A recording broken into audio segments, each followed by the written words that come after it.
Hello' everyone, কি খবৰ আপোনালোকৰ? আকৌ এটা ভিডিঅ' লৈ আহিলোঁ আৰু এইটো গৈছিলোঁ আমি এটা জেগাত।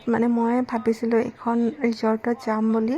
অলপ দূৰ আছে চন্দ্ৰপুৰ ফালে, তো বহুত 40 কিলোমিটাৰমান হ'ব আৰু মই সেইকাৰণে ভাবিছিলোঁ আজি দিনতে যাম আৰু তেতিয়াহে ভালকৈ ভিউটো দেখা পাম। কিন্তু আমাৰ এখেতেতো ওলাবই নোৱাৰে আৰু দিনৰ পৰা লগ ধৰি একদম 4টা বজাই দিলে আৰু 4টা বজাত গম পায়েই আজিকালি জল্দি আন্ধাৰ হৈ যায়। তো তথাপিতো যাওঁ নাযাওঁকৈ গ'লোঁ আৰু ফাইনেলি গৈ পালোঁ, কিন্তু তাত পোৱালৈকে চাওকচোন আন্ধাৰ হৈয়ে গ'ল। যিটো ভাবিলোঁ সেইটোৱে হৈ গ'ল। মনটো একদমেই বেয়া লাগিলে, কাৰণ বাহিৰৰ ভিউটো বহুত বেছি ধুনীয়া। দেখাব পোৱা হ'লে মোৰো ভাল লাগিলে হয়, কিন্তু দুৰ্ভাগ্যবশতঃ দেখাবই নাপালোঁ। তো বাহিৰতে থকা ৰেষ্টুৰেণ্টকেইখনত যাব পাৰি আৰু তাতে বহি কিবা কিবি খালোঁ, কিন্তু মনটো একদমেই ভাল নালাগিলে। বেলেগ এদিন যদি আকৌ যাওঁ তেতিয়াও আপোনালোকক দেখাবলৈ চেষ্টা কৰিম। আৰোহণ ৰিজৰ্ট হয়, ভিতৰৰ ফালে যে বহুত বেছি ধুনীয়া। কেতিয়াবা সময় পালে যাব। আজিলৈ আহিছোঁ।